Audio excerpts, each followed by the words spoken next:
শনির বাজেটে মধ্যবিত্তের মঙ্গল, সরস্বতী পুজোর আগে লক্ষ্মী লাভ, যা প্রত্যাশা ছিল তাকেও ছাপিয়ে গেল ঘোষণা। ক্যান্সারে নেই আর ভয়, NCRI হবে এর জয়। আপনাদের ভরসা নেতাজি সুভাষচন্দ্র বোস ক্যান্সার হসপিটাল। তৃতীয় মোদী সরকারের দ্বিতীয় বাজেটে মধ্যবিত্তের জন্য দেওয়া হলো বিরাট আয়কর ছাড়। বার্ষিক আয় 12 লক্ষ টাকা অবধি হলে আয়কর বাবদ একটি পয়সাও দিতে হবে না, অর্থাৎ আপনার মাসিক আয় 1 লক্ষ টাকা অবধি হলে একটি টাকাও কর গুনতে হবে না। নতুন আয়কর কাঠামোয় এতদিন পর্যন্ত বার্ষিক 7 লক্ষ টাকা আয়ে কোনো কর দিতে হতো না, এবার সেটাই এক ধাক্কায় বাড়িয়ে 12 লক্ষ টাকা করলো মোদী সরকার। এরপর আবার রয়েছে 75,000 টাকার স্ট্যান্ডার্ড ডিডাকশন, অর্থাৎ সেক্ষেত্রে আয়কর ছাড়ের ঊর্ধ্বসীমা হবে 12,75,000 টাকা অবধি। I am now happy to announce that there will be no income tax payable up to income of 12 lakh rupees.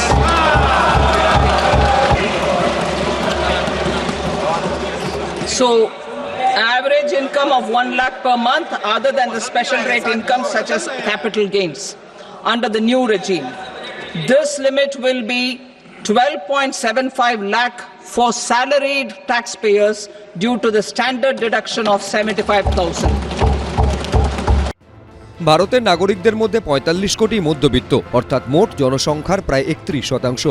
এর মধ্যে আয়কর রিটার্ন ফাইল করেন 10 কোটি 40 লক্ষ মানুষ। আয়কর ছাড়ের ঊর্ধ্বসীমা এক লাফে এতটা বাড়ায় বড়সড় স্বস্তির নিঃশ্বাস ফেলেছে সেই মানুষগুলো। কম আয়কর মানে হাতে বেশি টাকা, এই বাজারে যা নিঃসন্দেহে খুশির খবর। নিঃসন্দেহে একটা খুব ভালো ব্যাপার, খুবই সুখের ব্যাপার, আনন্দের ব্যাপার। বহু বছর বাদে একটা বাজেট হয়েছে যেখানে মধ্যবিত্ত একটা ছাড় পেয়েছে। এর আগে আমরা বাজেটগুলো দেখেছি যেখানে মধ্যবিত্তর জন্য তেমন কিছু থাকতো না। তো এই বছরে অবশ্যই এটার জন্য অর্থমন্ত্রীকে ধন্যবাদ জানাচ্ছি। এই কর ছাড়ের সঙ্গে যদি নিত্য প্রয়োজনীয় জিনিসের দামটাও কন্ট্রোলে থাকে তাহলে কিন্তু সব মানুষের পক্ষে সেটা খুব ভালো হয়। মিডল ক্লাসে একটু কিছু লাভ হয়েছে, মানে আগে তো কিছু হতো না, এখন অনেক অনেক হয়েছে। হ্যাঁ, এর জন্য মানে কি বলবো, গভর্নমেন্টকে থ্যাংক ইউ বলা উচিত কি একটু মানে রিল্যাক্স হয়েছে মিডল ক্লাসের জন্য। কেন্দ্রীয় অর্থমন্ত্রী নির্মলা সীতারামন ঘোষণা করেছেন, বার্ষিক 12 লক্ষ টাকা অবধি আয় হলে কোনো আয়কর দিতে হবে না। বার্ষিক আয় 12 লক্ষ ছাড়ালেই, অর্থাৎ 12 লক্ষ 1 টাকা হলেই আপনাকে কর গুনতে হবে। সেক্ষেত্রে কত আয়ে কত শতাংশ হারে কর গুনতে হবে। নতুন কর কাঠামোয় বার্ষিক 4 লক্ষ টাকা অবধি করযোগ্য আয়ের ক্ষেত্রে কোনো আয়কর নেই। বার্ষিক 4 থেকে 8 লক্ষ টাকা অবধি করযোগ্য আয়ে 5% হারে আয়কর দিতে হবে। বার্ষিক 8 থেকে 12 লক্ষ টাকা অবধি করযোগ্য আয়ে আয়কর গুনতে হবে 10% করে। বার্ষিক 12 থেকে 16 লক্ষ টাকা অবধি করযোগ্য আয়ে 15%, বার্ষিক 16 থেকে 20 লক্ষ টাকা অবধি করযোগ্য আয়ে 20%, বার্ষিক 20 থেকে 24 লক্ষ টাকা অবধি করযোগ্য আয়ে 25% এবং বার্ষিক 24 লক্ষ টাকার ওপরে করযোগ্য আয়ে 30% হারে আয়কর দিতে হবে। মোদী সরকারের এই নজর কাড়া ঘোষণায় খুশির হাওয়া মধ্যবিত্তের ঘরে ঘরে।